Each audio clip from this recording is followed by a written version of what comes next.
मूकं करोतु वाचालं पंगुं लंघयति गिरिं यत्कृपातमहं वन्दे परमानंदमाधवम्।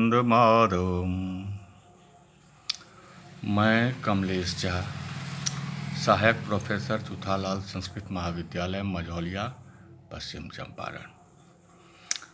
मैं आज उपशास्त्री एवं शास्त्री प्रथम खंड के छात्रों के लिए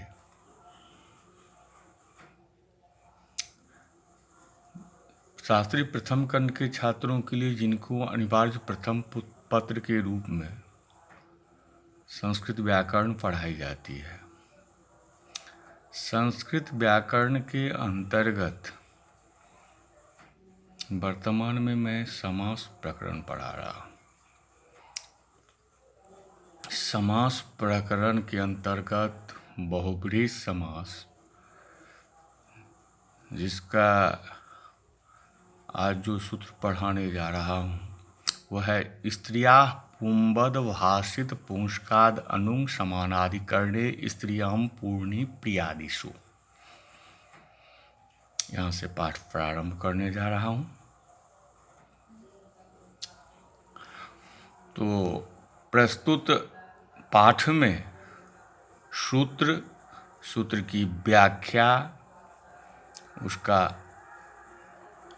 और प्रयोग साधन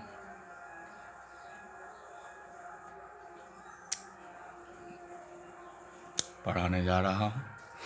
तो आइए सूत्र पर।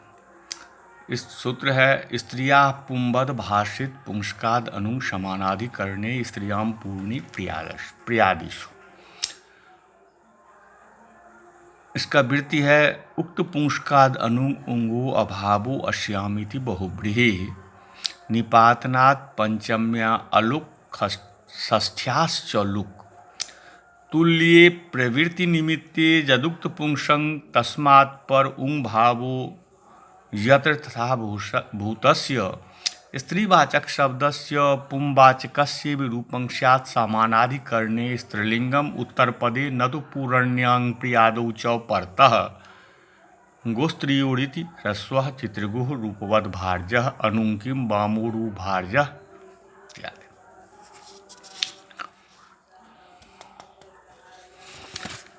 अब इसकी व्याख्या। स्त्रियाः पुंबद भाषित पुंस्काद अनुं समानाधिकरणे स्त्रियां पूर्णी प्रियादिषु पुंस इव पुंबत भाषितः पुमान् येन स भाषित पुंस्कः बहुव्रीहि तस्मात् भाषित पुंस्काद न उंगो अभावः अनुं भाषित पुंस्काद अनुं यस्यां सा भाषित पुंस्काद अनुं निपातनात्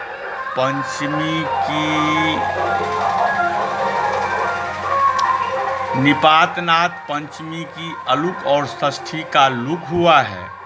अतः भाषित पुंस्काद अनुं यह लुप्त षष्ठीक पद है। स्त्रियाः षष्ठ्यन्तं पुंबद अव्यय पदम भाषित पुंस्काद अनुं लुप्त षष्ठ्यन्तं समानाधिकरणे सप्तम्यन्तं स्त्रियां सप्तम्यन्तं पूर्णी प्रियादिषु सप्तम्यन्तं अनेक पदम इदं सूत्रम। इस सूत्र में अलगुत्तर पदे से उत्तर पदे की अनुवृत्ति आती है। यह सूत्र स्त्रीलिंग को पुल्लिंग बनाने का कार्य करता है। इस सूत्र के अर्थ को समझने के लिए पहले शब्दार्थ समझना आवश्यक है। पुंबत का अर्थ है पुल्लिंग के समान हो जाए, अर्थात पुल्लिंगी की तरह रूप बन जाए। भाषित पुंसक क्या है? तो प्रत्येक शब्दों का अपने अर्थ का बोधन कराने के लिए प्रत्येक शब्द का उसका जो वास्तविक अर्थ है उसका बोध कराने के लिए कोई न कोई निमित्त कारण अवश्य ही होता है। उस कारण को, उस निमित्त को प्रवृत्ति निमित्त कहते हैं। जैसे घट शब्द में घड़े का बोध कराने का निमित्त घटत्व है। यदि उसमें घटत्व नहीं मिलता उसे कोई घट नहीं कहता। और जिस विशेषता के कारण कोई शब्द अपने अर्थ को बतलाता है, जनाता है, उस शब्द की वह विशेषता ही उसकी प्रवृत्ति निमित्त होता है। जो शब्द जिस प्रवृत्ति निमित्त को लेकर पुल्लिंग में प्रवृत्ति होता है, वह उसी प्रवृत्ति निमित्त को लेकर अन्य लिंग में भी प्रवृत्ति हो तो उसे भाषित पुंस्क कहते हैं। अब अनु, ऐसे भाषित पुंसक शब्द से परे उंग प्रत्यय न हुआ हो। पूर्णी प्रियादिषु मट डट आदि पूर्णार्थक प्रत्यय है। मट डट आदि पूर्णार्थक प्रत्यय है और प्रिय आदि शब्द हैं। प्रत्यय जहाँ न किया गया हो, ऐसे स्त्रीवाचक शब्द का पुंवाचक शब्द के समान रूप होता है। समान विभक्तिक स्त्रीलिंग शब्द उत्तर पद परे होने पर, किंतु पूर्णार्थक प्रत्ययांत शब्दों तथा प्रिया आदि शब्दों के परे रहते नहीं होता। इस तरह एक सूत्र पुंबद भाव का, इस तरह यह सूत्र पुंबद भाव करता है। अब उदाहरण जो है चित्रगु, चित्रागावो जस्य, यह उसका लौकिक विग्रह है, अर्थात चितकबरी गाय वाला व्यक्ति।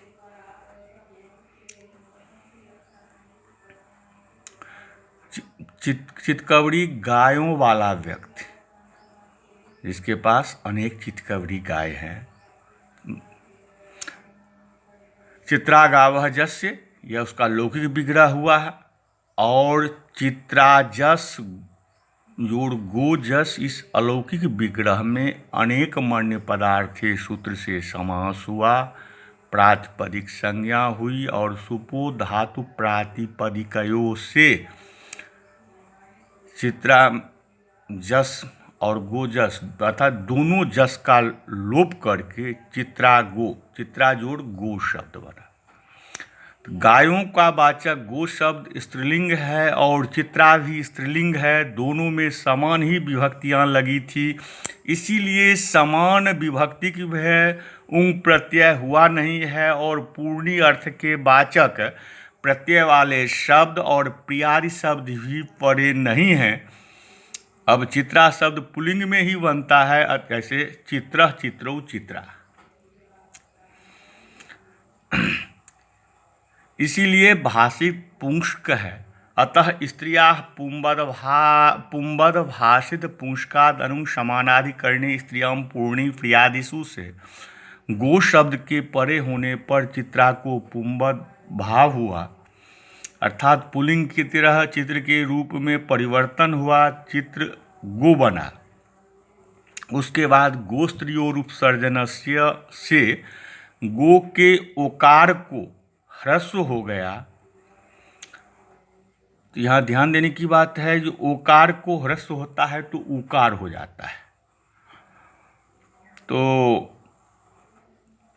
गो से गो का ह्रस्व हुआ तो गो के ओकार का उकार हो गया तो गु बना, तो चित्रगु बन गया। चित्रा और गो दोनों शब्द स्त्रीलिंग के थे, किंतु समास करने से समास शक्ति के बल पर समास शब्द पुल्लिंग में बदल गया। अब एक देश विकृत न्याय से प्रातिपदिक मानकर सुविभक्त सु का हलंत्यम से इत्संज्ञा, तस्य लोप से लोप, ससजुखो रु से ऋतु और खरबसान और विसर्जनीय से ऋतु का विसर्ग करके चित्रगु इस प्रकार से सिद्ध हो गया। अब दूसरा उदाहरण है रूपवद भारजा। रूपवती भारजा वाला, सुंदरी स्त्री वाला पुरुष। रूपवती भारजा अस्ति यस्य, यह उसका लौकिक विग्रह हुआ। और रूपवती सुजोड़ भारजा सु, इस अलौकिक विग्रह में अनेक मन्य पदार्थ से समास हुआ। समास होने के बाद प्रातिपदिक संज्ञा सुविभक्त, सुपो धातु प्रातिपदिकों से सुप का लू करके रूपवती और भारजा बना। रूपवती स्त्रीलिंग है और भारजा भी स्त्रीलिंग है, दोनों में समान ही विभक्ति लगी थी, इसीलिए समान विभक्ति भय उंग प्रत्यय नहीं हुआ और पूर्णी और प्याद की परे नहीं है। रूपवती यह शब्द पुल्लिंग के रूपवान ऐसा शब्द बनता है, इसलिए भाषित पुंस्क भी है। अतः स्त्रियाः पुंवद भाषित पुंस्कादनुंग समानाधिकरणे स्त्रियां पूर्णी प्रियादिषु सूत्र से भारजा शब्द के परे होने पर रूपवती को पुंवद भाव हुआ, अतः पुल्लिंग की तरह रूपवत हुआ। अब रूपवत जोड़ भारजा बना। भारजा के भकार के परे होने पर झलांग जसो अंते से जस्त होकर दकार बन गया, तो रूपवद जोड़ भारजा बना। वर्ण सम्मेलन हुआ, रूपवद भारजा बना। इसके बाद गोस्त्रीय रूपसर्जनस्य से सूत्र से भारजा में जो स्त्री प्रत्यय टाप वाला आकार है उसका ह्रस्व हो गया, रूपवद भारज बना। रूपवती और भारजा दोनों शब्द स्त्रीलिंग के थे, किंतु समास करने से समास शक्ति के बल पर समस्त शब्द पुल्लिंग में बदल गया। रूपवती भारजा है जिस पुरुष की, वह पुरुष अब एक देश विकृत न्याय से प्रातिपदिक मानकर सुविभक्त सु के उकार का संज्ञा उसका लोप खरबासान ससुखोरु से ऋतु खरबासान विसर्जनीय से विसर्ग करके रूपवद भारजः ऐसा प्रयोग सिद्ध हो गया। अब दीर्घ जंगह उदाहरण भी हो सकता है, सुंदर भारजः भी हो सकता है। इसी तरह से सब में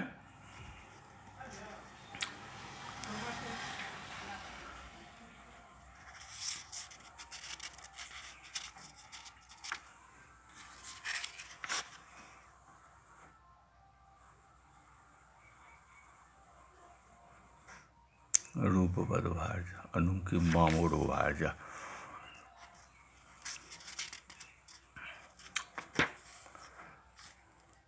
अब है जो अनुंग किम बामोरु भारजा। यदि स्त्रिया पुंवद भाषित पुंस्काद अनुंग समानाधिकरणे स्त्रियां पूर्णी प्रियादिषु में अनुंग न कहते तो क्या होता? उत्तर है जो बामोरु भारजा, यहाँ बाम शब्द पूर्वक उरु शब्द से संहित सफल लक्षण वामादेश से उंग प्रत्यय हुआ है। उसके बाद बामोरु भारजा जस्य में समास होकर दीर्घ उकार वाला बामोरु भारजः बनता है। इसमें भी उक्त सूत्र से पुंवद भाव होकर है सो उकार वाला बामोरु भारजा ऐसा अनिष्ट रूप बनने लगता है। अब पूर्णी प्रत्ययांत समानाधिकरण उत्तर पद के परे रहने पर पुंवद भाव नहीं होता है तो क्या होता है? इस पर अब आगे सूत्र है अपपूर्णी प्रमाण्यो। पूर्णार्थ प्रत्ययांतम जत स्त्रीलिंगम तदंतात प्रमाण्यंताच्च बहुब्रीहेर स्यात् कल्याणी पंचमी जासांग रात्रीनाम ताः कल्याणी पंचमा रात्रेः स्त्री प्रमाणी जस्य स स्त्री प्रमाणः अप्रियादिषु किम कल्याणी प्रिय इत्यादि। आपका है जो अपपूर्णी प्रमाणयो, पूर्णी च प्रमाणी च, पूर्णी च प्रमाणी च तयोः ऋतरेतर द्वन्द्वः, पूर्णी प्रमाण्योः तयोः अपप्रथमान्तयोः, पूर्णी प्रमाण्योः अप्रथमान्तं, पूर्णी प्रमाण्योः षष्ठ्यन्तं, द्विपदम् इदं सूत्रम्। बहुव्रीहो शक्तिक्षणो स्वांगात् खच, बहुव्रीहो शक्तिक्षणो स्वांगात् सच से बहुव्रीहि की अनुवृत्ति आती है। अब पूर्णार्थक प्रत्यांत जो स्त्रीलिंग, पूर्णार्थक प्रत्यांत जो स्त्रीलिंग तदंत बहुव्रीहि से तथा प्रमाणी शब्दांत बहुव्रीहि से समासांत अपप्रत्यय होता है। एकस्य पूर्णः प्रथमः, द्वयोः पूर्णो द्वितीयः, त्रयाणां पूर्णः तृतीयः, चतुर्णां पूर्णश्चतुर्थः। संख्यावाचक शब्दों से तद्धित पूर्णार्थक प्रत्यय होकर, जैसे हिंदी में भी एक से पहला, दो से दूसरा, तीन से तीसरा आदि के रूप प्रयुक्त होते हैं, उसी तरह संस्कृत में भी पूर्ण प्रत्ययान्त प्रथमः, द्वितीयः, तृतीयः, चतुर्थः, पंचमः आदि शब्द बनते हैं। ऐसे शब्दों के साथ में समास होने पर पुंबद भाव न होकर समासांत अपप्रत्यय इस सूत्र के द्वारा किया जाता है। अब उदाहरण है कल्याणी पंचमा रात्रयः। जिन रात्रों में पांचवी रात कल्याणदायिनी है, कल्याणी पंचमा रात्रयः, इसका अर्थ होता है जिन रातों में पांचवी रात कल्याणदायिनी है, ऐसी सभी रातें। कल्याणी पंचमी यासांग रात्रि नाम, यह लौकिक विग्रह है, और कल्याणी सु पंचमी सु, यह अलौकिक विग्रह है। यहाँ पर पंचन इस संख्यावाचक शब्द से पूर्णार्थक प्रत्यय होकर स्त्रीलिंग में पंचमी बना है। अब अनेक मन्य पदार्थे से समास होकर सुप के लुक होने के बाद कल्याणी पंचमी हुआ।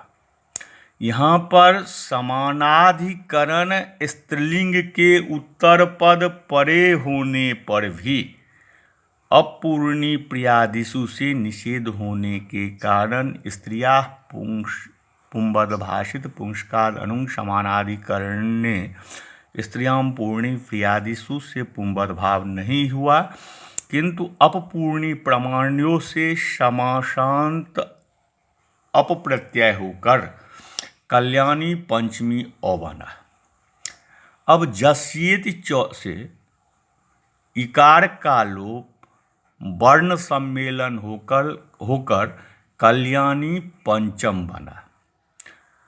अब अजाद्यतस् टाप सूत्र से टाप अनुबंध लोप दीर्घ करके कल्याणी पंचमा बना। अब जस विभक्ति का रूप कल्याणी पंचमा सिद्ध हुआ। स्त्री प्रमाण, स्त्री जिसके लिए प्रमाण हो वह पुरुष।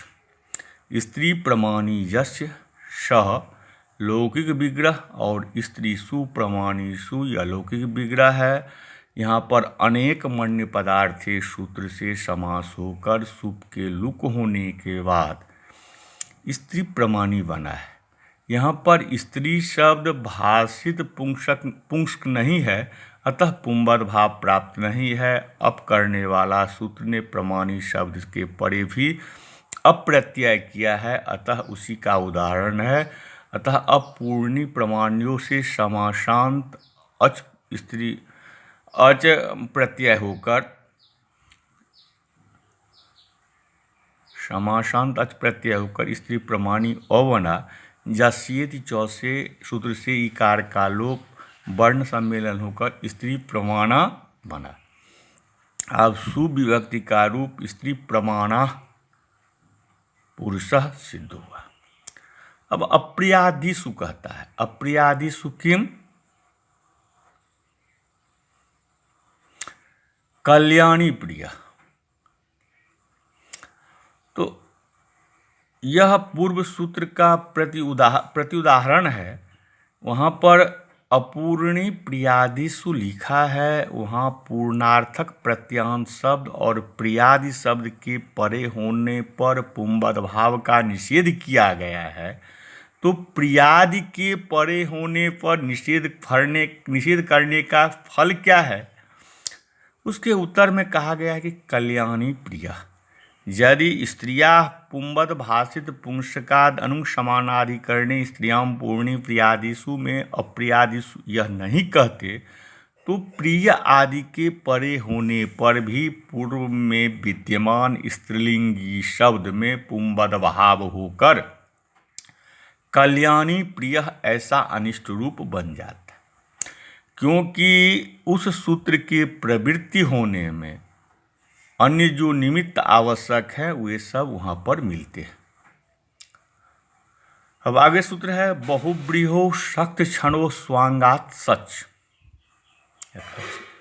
बहुब्रीहो शक्त क्षणो स्वांगात खच। स्वांगवाच शक्त क्षणन्तात बहुब्रीहे सच स्यात्। दीर्घ शक्तः जलजाक्षी स्वांगात किम दीर्घ शक्ति शकटम। स्थूलाक्षा वेणु यष्टि अक्षनो दर्शनादिति बक्ष्यमानो अच। उसकी व्याख्या पहले सुन लीजिए। बहुब्रीहो शक्तनो स्वांगात सच। शक्ति च अक्षि च, शक्ति च अक्षि च तयोरितरेतर द्वन्द्वः शक्ति क्षिणी तयोः शक्ति क्षणोः। बहुब्रीहो सप्तम्यंतम सक्षणो षष्ठ्यंतम स्वांगात पंचम्यंतम सच प्रथमांतम अनेक पदम सूत्रम प्रत्यय परश्च तद्धिता समासांता का अधिकार आ रहा है। अर्थात स्वांगवाची शक्ति और अक्षि शब्द जिसके अंत में हो ऐसे बहुब्री से समासांत सच प्रत्यय होता है। शकार का शह प्रत्यय से स से चकार का हलंत्यम से संज्ञा हो जाने के बाद लोप हो जाता है। सकार का इस संज्ञा होने से शब्द खित हो जाता है। शीत का फल स्त्रीलिंग में शीत को आधार बनाकर सिद्ध गौड़ादि व्यश्च सूत्र से निख प्रत्यय होना है। चित का फल स्वर प्रकरण में अंतोदात्त है। इस सूत्र में आया हुआ स्वांग शब्द पारिभाषिक है जिसे स्वांगाच्योपसर्जनात् असंयोगोपधात इस सूत्र की व्याख्या में बतलाया जाएगा। विशेष बात सामान्यतः समझना चाहिए कि अस्थि और अक्ष शब्द शरीर के अंगवाची ही हो, अन्य के वाचक न। अब दीर्घ सख्त दीर्घ उड़ुओं वाला पुरुष। दीर्घे सख्थिनी स्तः यस्य पुरुषस्य, यह उसका लौकिक विग्रह हुआ है। और दीर्घ औ शक्ति औ, दीर्घ औ जोड़ शक्ति औ इस अलौकिक विग्रह में अनेक मन्य पदार्थे से समास हुआ। प्रातिपदिक संज्ञा हुई। प्रातिपदिक संज्ञा होने के बाद सुपो धातु प्रातिपदिकयों से दोनों औ का लोप करके दीर्घ जोड़ शक्ति बना। अब शक्ति शरीर का अंग है, अतः बहुब्रीहो शक्त क्षणो स्वांगात सच से समासांत सच प्रत्यय हुआ। सकार की सह प्रत्यय से इत संज्ञा और चकार का हलंत्यम से इत संज्ञा होकर लोप हो जाने पर अ बचा। अब जस्येति च से शक्ति के इकार के लोप हो जाने के बाद दीर्घ शक्त अ बना। वर्ण सम्मेलन होकर दीर्घ सख्त बना। दीर्घ और सख्त दोनों शब्द नपुंसक लिंग के थे, किंतु समास करने से समास शक्ति के बल पर समस्त शब्द पुल्लिंग में बदल गया। अब एक देश विकृत न्याय से प्रातिपदिक मानकर सुविभक्त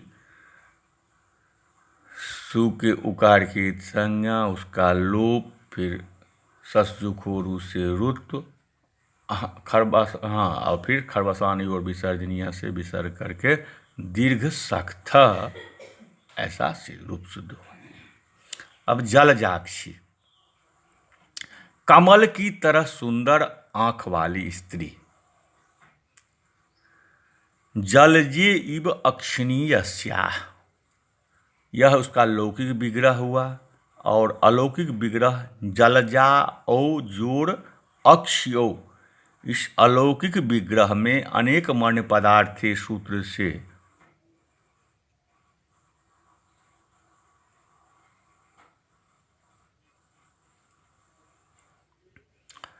समास,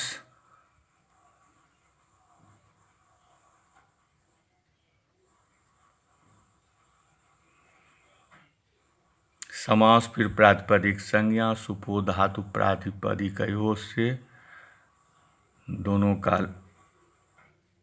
ओ का लोप करके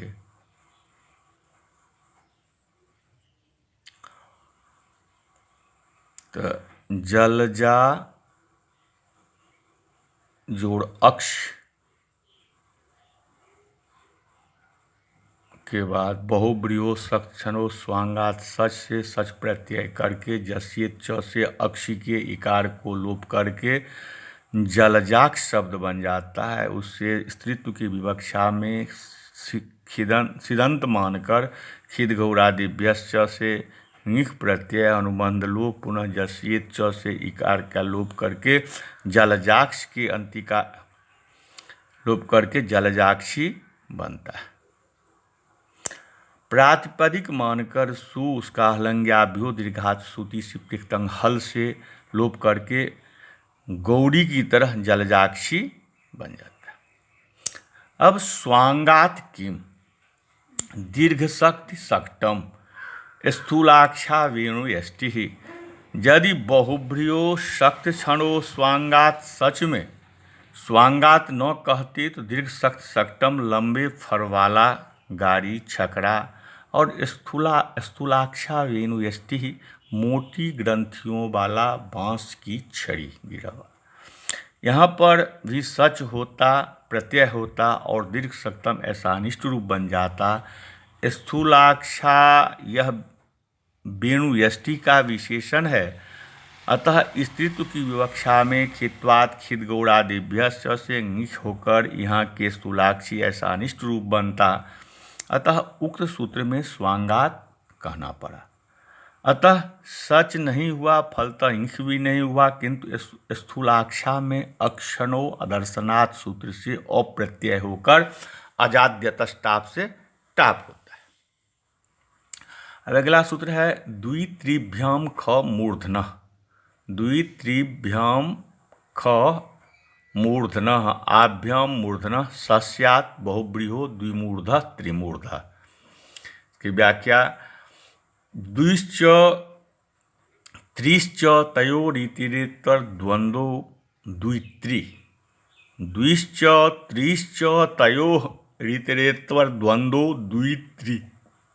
ताभ्याम द्वित्रिभ्याम पंचम्यंतम सह लुप्त प्रथमाकम मूर्धनः षष्ठ्यंतम त्रिपदम इदम सूत्र। अब यहाँ बहुब्रीहो सक्षणो स्वांगात सच से बहुब्रीहियों की अनुवृत्ति आती है। प्रत्यय परश्च तद्धिता समासांता, ये सब अधिकृत है, इस सब का अधिकार पहले से आ रहा है।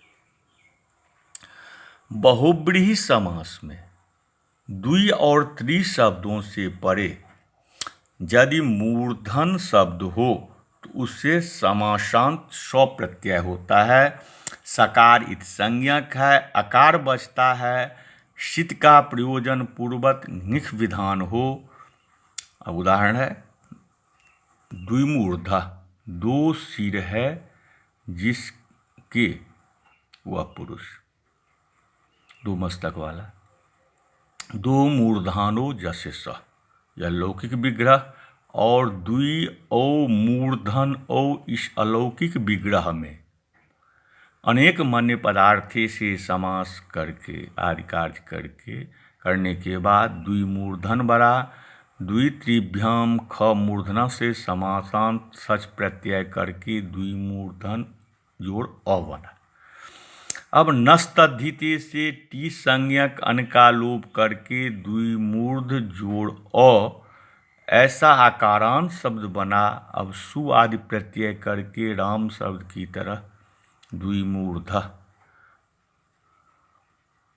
द्विमूर्धो, द्विमूर्धा आदि स्त्री स्त्रीत्व विवक्षा में सित्वात् सिद्धगौरादिभ्यश्च से निक होकर द्विमूर्धी, द्विमूर्ध्यो, द्विमूर्ध्य आदि बनते हैं।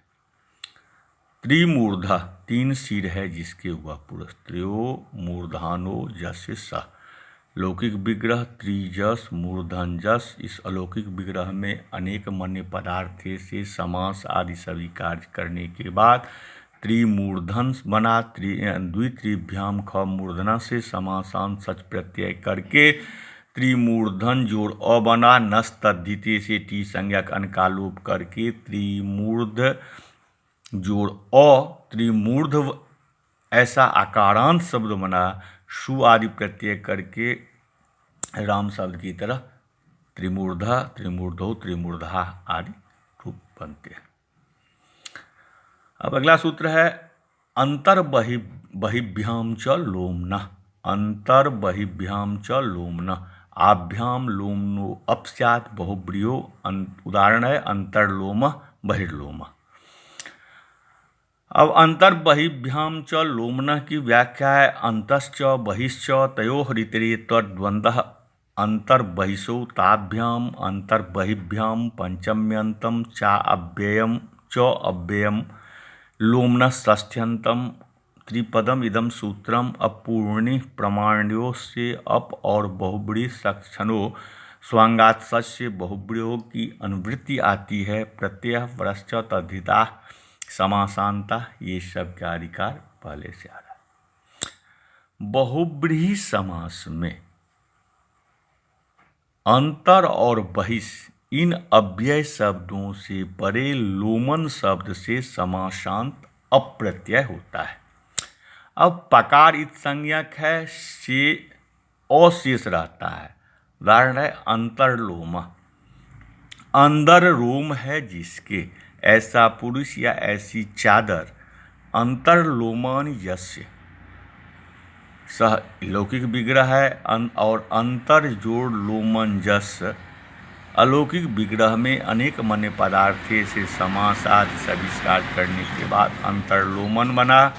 और अंतर बहिभ्यांच लोमन से समासांत अप्रत्यय करके अंतरलोमन जोड़ अ बना।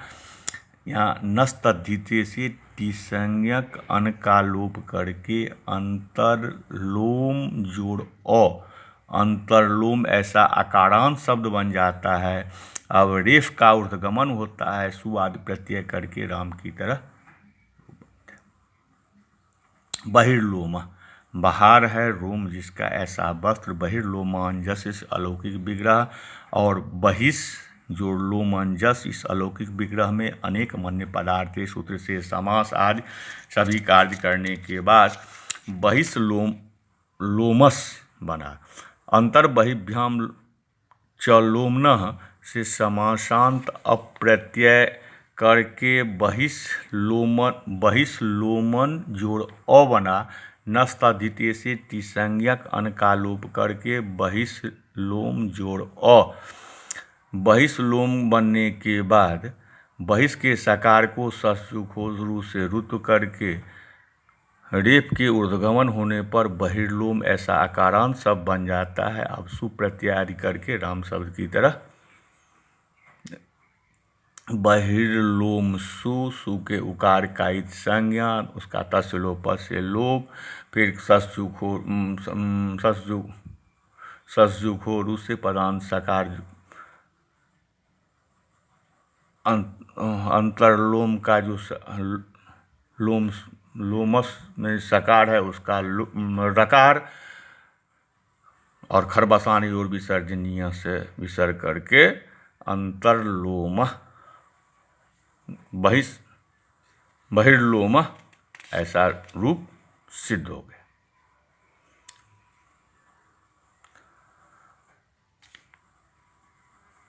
इस तरह से आज के पाठ को यहीं विराम दिया जाता है। नमस्कार।